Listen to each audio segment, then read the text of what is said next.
नमस्कार विद्यार्थी मित्रांनो, मी दिनेश बडुरे आपलं परत एकदा मनपूर्वक स्वागत करतो द मॅथ्स लॅबमध्ये. यापूर्वीच्या भागामध्ये आपण मिसलेनियस एक्झरसाइजमधले 3 एक्झाम्पल पाहिलेले होते आणि ते ॲप्लिकेशन बेस होते. जिथं आपण काही एक्झाम्पल दिलेले होते त्याला आपण लिनियर इक्वेशनमध्ये कन्वर्ट केलात आणि त्याला मॅट्रिक्सच्या स्वरूपामध्ये लिहून मॅट्रिक्स इक्वेशनमध्ये लिहून आपण XYZच्या व्हॅल्यू शोधलात. आता तशाच प्रकारच्या आणखीन 2 एक्झाम्पल बघायचे आहेत. एक्झरसाइज 2.3 मधील हा चौथा एक्झाम्पल आहे. इथं काय दिले बघा, let the 3 numbers are added their sum is 2. म्हणजे 3 नंबर्स आहेत आणि त्या 3 नंबरचं जेव्हा तुम्ही ॲडिशन कराल तर ते किती आलेलं आहे, 2 आलेलं आहे. मग इथं आपल्याला पहिल्यांदा गृहीत धरावं लागेल की व ते 3 नंबर्स कोण आहेत ते. मग 3 नंबर्स आपण गृहीत धरूयात, ते XYZ आहेत असं लिहूयात. Let the 3 required numbers are the 3 required numbers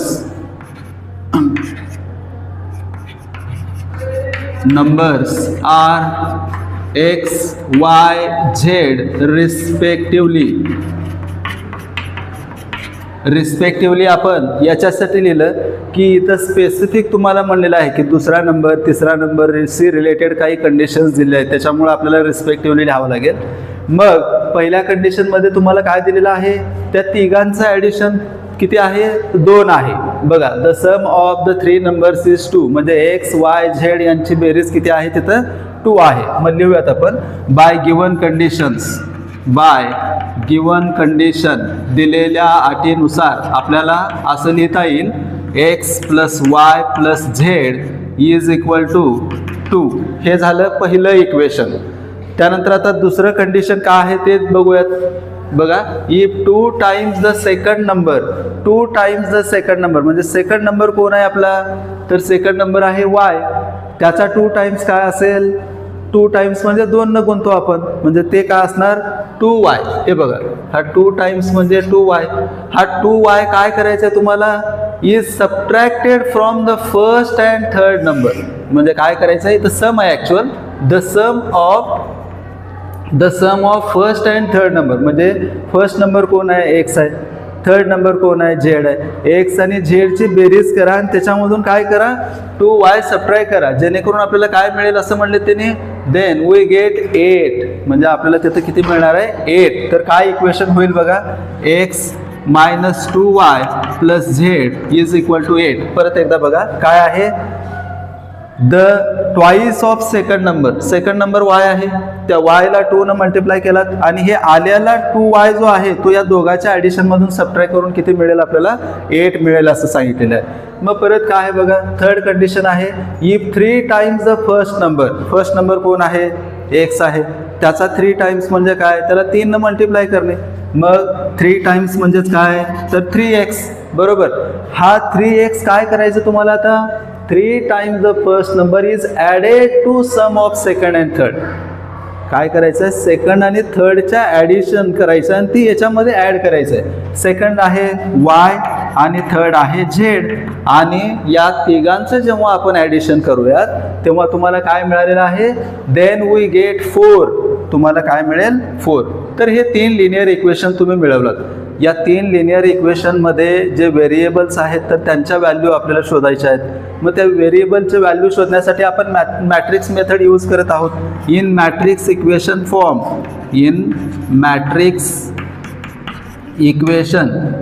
इक्वेशनमध्ये दिलेले जे काही इक्वेशन्स आहेत तर त्याला कसं लिहिता येईल बघा. इथं लिहूयात आपण मॅट्रिक्स इक्वेशन त्याचे. पहिल्यांदा यांचे कोइफिशियंट आपण घेतो. कोइफिशियंट काय आहेत, 1 1 1 1 1 1. त्यानंतर 1 - 2 1 1 - 2 1 आणि 3 1 1 3 1 1. त्यानंतर मॅट्रिक्स ऑफ व्हेरिएबल्स किती आहेत, तिथं 3 आहेत, XYZ. आणि शेवटचा मॅट्रिक्स ऑफ कॉन्स्टंट. मग कॉन्स्टंट कोण आहेत, शेवटचे कॉन्स्टंट जर तुम्ही बघितलात तर 2 आहे, 8 आहे आणि 4. 2 8 4. याच्या पुढील भाग काय केलं होतं आपण की दिलेल्या मॅट्रिक्सला किंवा या फॉर्म झालेल्या मॅट्रिक्सला आपण अप्पर किंवा लोअर ट्रायंग्युलर मॅट्रिक्समध्ये कन्वर्ट केलं. अप्पर किंवा लोअर ट्रायंग्युलर मॅट्रिक्स म्हणजे काय? डायगोनलच्या खालचे एलिमेंट 0 आणणे म्हणजे अप्पर ट्रायंग्युलर मॅट्रिक्स. डायगोनलच्या वरचे एलिमेंट 0 आणणे म्हणजेच लोअर ट्रायंग्युलर मॅट्रिक्स. किंवा आपल्याला असं पण करता येईल, एखाद्या रो मध्ये जर 2 0 आणि एखाद्या रो मध्ये 1 0 जर मिळाला तरी सुद्धा आपल्याला आन्सर काढता येईल. मग आपण इथं काय करूयात, इथं जर लक्षात येईल, इथं 1 ऑलरेडी आहे तुम्हाला. मग काय करावं लागेल, या 1 मधून हा सबट्रॅक्ट केलो. जर समजा मी या R2 मधून R1 सबट्रॅक्ट केलो तर इथं 2 0 मिळतील मला. आणि लागलीच जर समजा मी हा जर याच्यामधून सबट्रॅक्ट केलो तर इथं 2 0 मिळतील, तरी सुद्धा मला याचा आन्सर मिळेल. एक तर मी लोअर ट्रायंग्युलर मॅट्रिक्समध्ये कन्वर्ट करेन किंवा अप्पर ट्रायंग्युलरमध्ये, किंवा काय करेन, कुठल्या तरी एका 2 रो मध्ये आपल्याला 0 मिळायला पाहिजे. एका रो मध्ये 1 0 आणि दुसऱ्या रो मध्ये दुसरा 0. बघूयात आपण. इथं आपण बदल करूयात R2 मध्ये आणि बदल करूयात R3 मध्ये. कुणाच्या साह्यानं करायचं आहे? R1च्या साह्यानं. R1 सबट्रॅक्ट केलं, इथून पण R1 सबट्रॅक्ट केलं बाय R2 मायनस R1 आणि R3 minus R1 it gives. आता याच्यामध्ये जर बघितलं तर बदल कशामध्ये दिसतो आपल्याला, तर इथं बदल दिसेल आपल्याला R2 R3 मध्ये. म्हणजे तुम्ही R1 पहिल्यांदा ॲज इट इज लिहिला तरी चालेल. मग R1चे एलिमेंट मी अगोदर लिहितो 1 1 1, हा 1 1 1 आणि इकडं आहे 2. बरोबर. मग आता सबट्रॅक्शन करूयात आपण. या R2 मधून R1 सबट्रॅक्ट करूयात. या R2 मधून R1 सबट्रॅक्ट केल्यास काय येणार बघा. या 1 मधून हा 1 सबट्रॅक्ट केलो 0 आला. या 1 मधून हा 1 सबट्रॅक्ट केलो, इथं पण 0 आला. बरोबर. त्यानंतर या -2 मधून -1 सबट्रॅक्ट केल्यास काय येणार, -2 -1 म्हणजे -3. त्याच पद्धतीनं 8 मधून 2 सबट्रॅक्ट केल्यास मिळेल आपल्याला 6. ओके. आता R3चा पण विचार करूयात. R3चा जर विचार केलात तर बघा, या R3 मधून मी R2 जर सबट्रॅक्ट केलो, R1 सबट्रॅक्ट केलो तर इथं 2 0 मिळतात. ॲक्च्युअल आपली कंडिशन काय आहे की लोअर ट्रायंग्युलर मॅट्रिक्स करणे. इथं 2 0 मिळालेले आहेत. आता आपल्याला इथं 2 0 पाहिजे होते अपेक्षित, परंतु मला इथं 2 0 मिळत आहेत, तर मी त्याचा ॲडव्हान्टेज घ्यायला काहीच हरकत नाही. इथं आपल्याला अपेक्षित उत्तर मिळेल. बघा काय करता येईल. याच्यामधून सबट्रॅक्ट करूयात आपण. या 3 मधून 1 सबट्रॅक्ट केलो 2 येणार. या 1 मधून 1 सबट्रॅक्ट केलो 0 आणि यामधून हा सबट्रॅक्ट केलो, इथं मिळेल आपल्याला 0. बघा इथं डायरेक्ट व्हॅल्यू मिळेल तुम्हाला, कारण वायची आणि झेडची व्हॅल्यू डायरेक्ट इथं मिळेल. काय करता येईल आपल्याला, तर या R3 मधून 4 मधून 2 सबट्रॅक्ट केला आपल्याला मिळेल 2. बघा इथं आता मॅट्रिक्स मल्टिप्लिकेशन घेऊयात आपण. मॅट्रिक्स मल्टिप्लिकेशन घेतल्यास काय मिळेल, 1 × x हा x. ठीक आहे. त्यानंतर 1 × y प्लस y आणि 1 × z प्लस z. ओके. त्यानंतर 0 × x 0च, -3 × y -3y, 0 × z 0च. परत 2 × x 2x, 0 × y 0 × z 2x येईल फक्त. मग इट इज इक्वल टू, इकडे काय आहे 2 6 आणि 2 6 2. आता कम्पेअर करूयात आपण. 2 मॅट्रिक्स जर इक्वल असतील तर तुम्ही त्यांचे करस्पॉन्डिंग एलिमेंट सारखे आहेत असं लिहू शकतात. Therefore by equality of matrix, matrix इक्वॅलिटीनुसार तुम्हाला काय लिहिता येईल बघा. एक्स वाय झेड कुणा एवढा असेल, 2 एवढा. X plus y plus z is equal to 2. याला इक्वेशन 1 म्हणूयात. त्यानंतर -3y is equal to 6, -3y is equal to 6. तर y बरोबर काय येणार, हा -3 y ला गुणाकारात आहे, पलीकडे गेल्यास काय होणार, भागाकारात. मग y बरोबर काय येणार, 6/-3 y बरोबर -2. बघा आपल्याला y ची किंमत इथं मिळाली. त्यानंतर परत इथं याचा इक्वॅलिटीचा वापर करून 2x इज इक्वल टू 2 आहे. बघा 2x इज इक्वल टू 2, तर x बरोबर काय येणार 2/2 म्हणजेच 1. x ची व्हॅल्यू आली 1 बरोबर. बघा x ची व्हॅल्यू मिळाली, y ची व्हॅल्यू मिळाली. आलेल्या या दोन व्हॅल्यू आपण इक्वेशन 1 मध्ये ठेवूयात. काय म्हणलेलं आहे बघा, put x is equal to 1, y is equal to -2 in equation first. Equation first काय सांगतो आपल्याला, इक्वेशन फर्स्ट सांगतो x plus y plus z बरोबर 2. मग x ची किंमत 1, y ची किंमत -2 आणि हा z बरोबर 2. मग हा 1 -2, 1 -2 म्हणजे काय असणार आहे, -1 होईल. हा -1 plus z is equal to 2. Z is equal to हा -1 आहे जो की याला बेरजेत आहे. मग पलीकडे जाऊन तो इथं -1चा काय होणार, पलीकडे जाऊन +1 होईल. 2 + 1 म्हणजेच 3. म्हणून या 3 नंबर्स तुम्हाला इथं फाइंड आउट झाल्या. एक x ची किंमत 1 म्हणजे पहिला नंबर आपला 1 आहे. त्यानंतर y ची किंमत -2 म्हणजे दुसरा नंबर -2 आणि तिसरा नंबर z बरोबर किती आला इथं, z बरोबर 3. म्हणून उत्तर शेवटी लिहिणं अपेक्षित आहे आणि उत्तर आपण लिहूया therefore the 3 required numbers are. इथं लिहितो देअरफॉर द 3 रिक्वायर्ड नंबर्स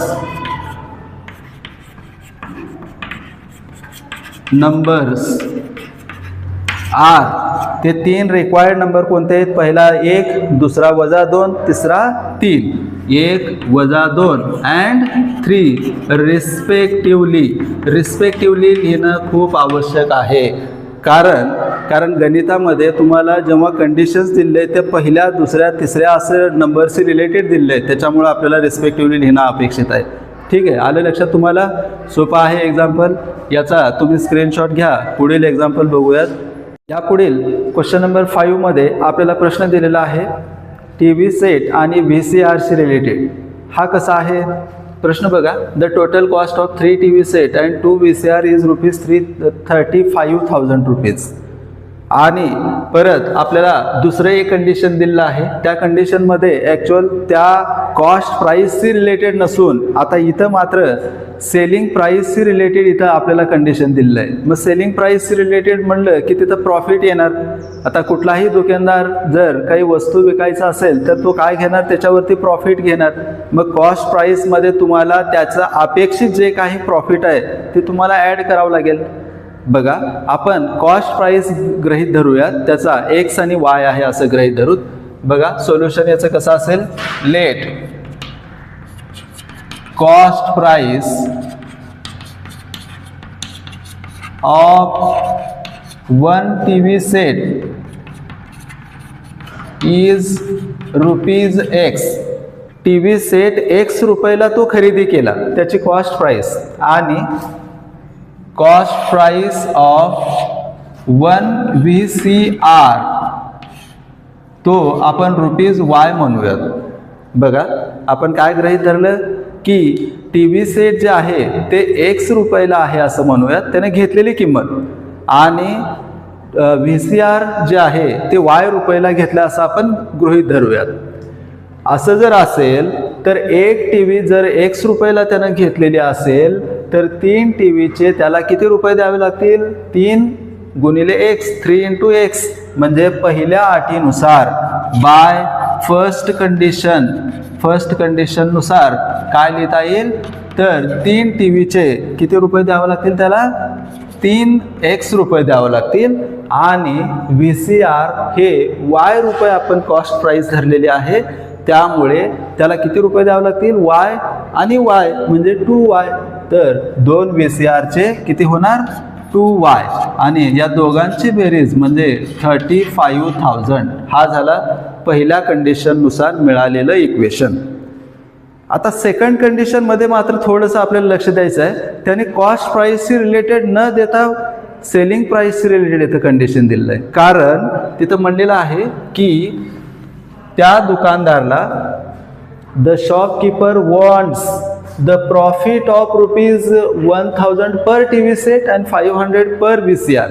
त्याला त्याने आणलेल्या वस्तूपेक्षा त्याला सेलिंग प्राइस जास्त पाहिजे. ते 1000 रुपयानं जास्त पाहिजे एका टी व्ही मागं. बघा काय म्हणलंय, सेलिंग प्राइस घेऊयात आपण. Selling price of T V set आणलेलं होते, किंमत त्याची X रुपये आणि तो 1000 रुपये वाढवून घेणार. 1000 रुपये त्याला 1000 रुपीज प्रॉफिट पाहिजे. त्यानंतर आता VCRC रिलेटेड जर बघितला तर सेलिंग प्राइस ऑफ VCR तो काय असेल, रुपीज Y प्लस 500. कारण VCR सेटवरती त्याला प्रॉफिट किती घ्यायचं आहे, 500 रुपीज प्रॉफिट घ्यायचं आहे. मग आपण बघा इथं दुसऱ्या कंडिशननुसार आपल्याला काय लिहिता येईल, तो किती टी व्ही विकलाय, 2 T V sets, 2 T V set विकलाय. एका टी व्ही सेटला एवढे रुपये, तर 2 टी व्ही सेटला याला 2 न मल्टिप्लाय करूयात आपण. मग बाय सेकंड कंडिशन दिलेल्या दुसऱ्या अटीनुसार तुम्हाला लिहिता येईल 2 in bracket X plus 1000, 2 in bracket 1 plus 2000. हा झाला 2 टी व्ही सेट विकल्यानंतर त्याच्याकडे येणारा रेव्हेन्यू. आणि परत एक VCR त्यानं 500 रुपये प्रॉफिटनं विकणार आहे आणि एकच विकलाय त्यानं. ॲक्च्युअल त्याची कॉस्ट प्राईस किती होती, Y रुपीज होती. मग त्यानं आणलेले किंमत Y आणि त्याचा प्रॉफिट 500. असे एकूण किती रुपये मिळाले, 21,500, 21,500. हा इक्वेशन, दुसरा इक्वेशन मिळाला आपल्याला. या 2 इक्वेशनला आपल्याला काय करायचं, आता मॅट्रिक्स इक्वेशनमध्ये लिहायचं आहे किंवा इन मॅट्रिक्स फॉर्म लिहूयात. मग इन मॅट्रिक्स फॉर्ममध्ये तुम्हाला इक्वेशन कसं मिळतील बघा, इथं लिहूयात आपण. पहिलं इक्वेशन काय आहे, इथं 2च व्हेरिएबल आहेत.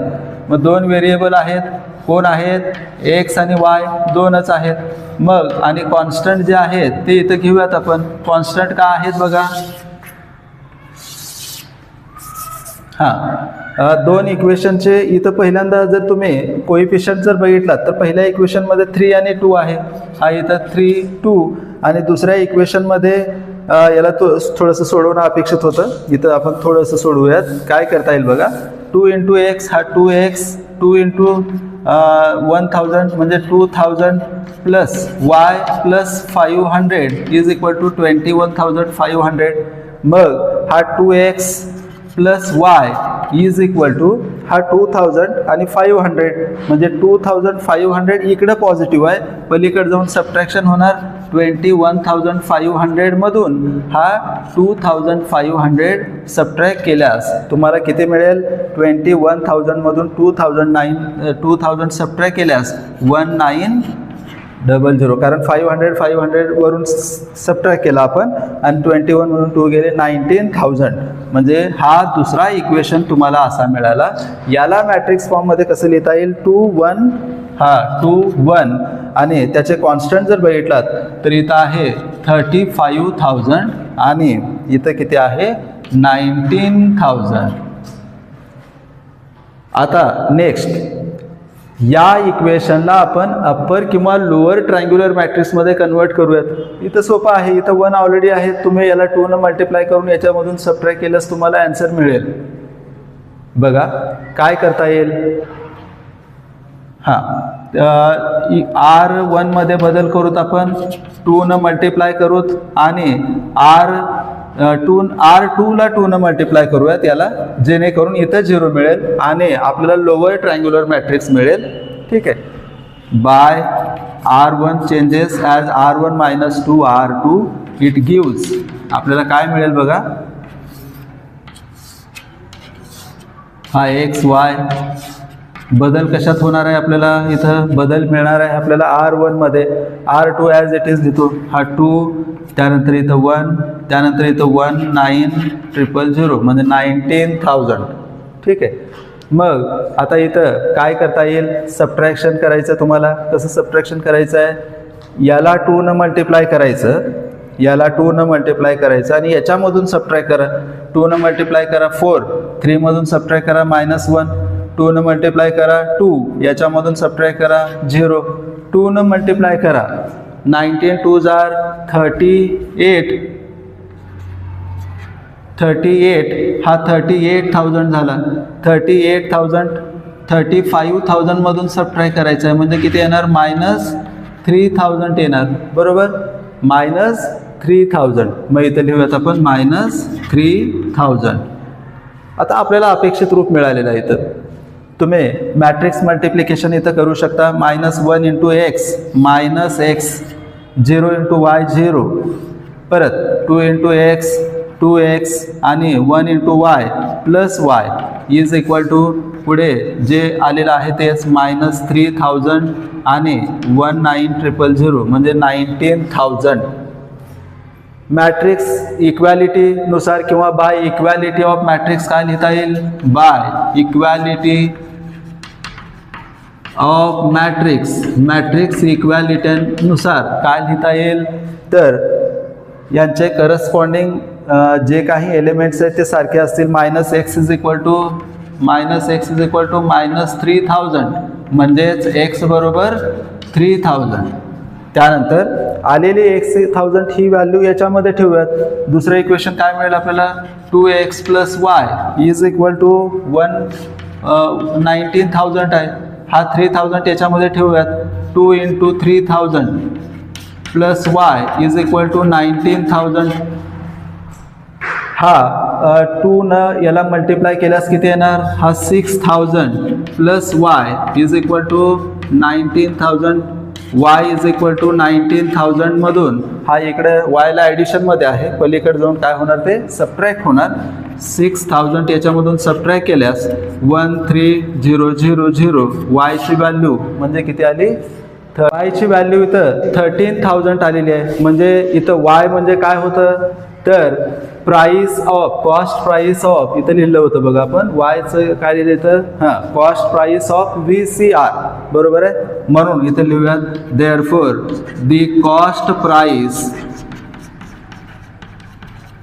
Of TV set is equal to TV सेटची कॉस्ट प्राइस किती झाली ₹3,000 x ची व्हॅल्यू बरोबर आहे. आपण x धरलं होतं त्याची व्हॅल्यू तर x असेल तर x ची व्हॅल्यू 3,000 आलेलं होतं तर x इज इक्वल टू 3,000 म्हणजेच कॉस्ट ऑफ TV सेटची कॉस्ट. आणि त्यानंतर the cost price of VCR is equal to y होतं तर y म्हणजेच किती आहे 13,000 हा 13,000.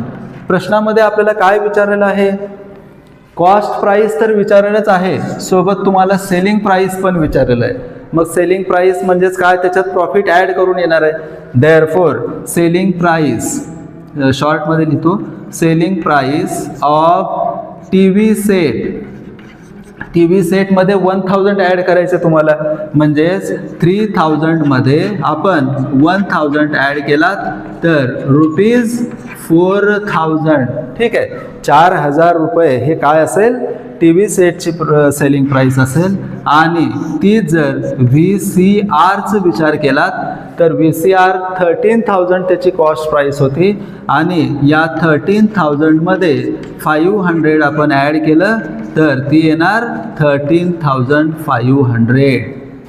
बघा एकदम सोपे असे एक्झाम्पल आहेत परंतु याच्यामध्ये आपल्याला थोडंसं लक्षपूर्वक इक्वेशन फॉर्म करायचे आहेत आणि इक्वेशन फॉर्म करून आपल्याला हे एक्झाम्पल व्यवस्थित सोडवायचे आहेत. तर विद्यार्थी मित्रांनो अशा प्रकारे आपण मॅट्रिक्स हा चॅप्टर कंप्लीट केलेला आहे. या मॅट्रिक्स या चॅप्टरमध्ये आपण एलिमेंटरी ट्रान्सफॉर्मेशन बघितलं पहिल्यांदा 2.1 मध्ये. त्यानंतर आपण 2.2 मध्ये इन्व्हर्स काढायचं शोधलं. इन्व्हर्स काढण्याच्या 2 पद्धती पाहिल्यात एक एलिमेंटरी ट्रान्सफॉर्मेशन आणि दुसरा आपण ॲडजॉईंट मेथडचा वापर केलेला होता. त्यानंतर 2.3 मध्ये आपण रिडक्शन मेथड पाहिलं. त्यानंतर आपण इन्व्हर्जन मेथड पाहिलं. आपल्याला काही इक्वेशन दिलेले होते आणि त्याचंच ॲप्लिकेशनचा भाग म्हणून इथं आपण पाहिलं. मिसलेनियस 2A आणि 2B असे एक्झाम्पल भरपूर एक्झाम्पल या चॅप्टरमध्ये आहेत. हा चॅप्टर परीक्षेसाठी सोपा आणि महत्त्वाचा सुद्धा आहे. बरेच विद्यार्थी हे एक्स्टर्नल अभ्यास करत असताना आपल्याला याकडे दुर्लक्ष होता कामा नये.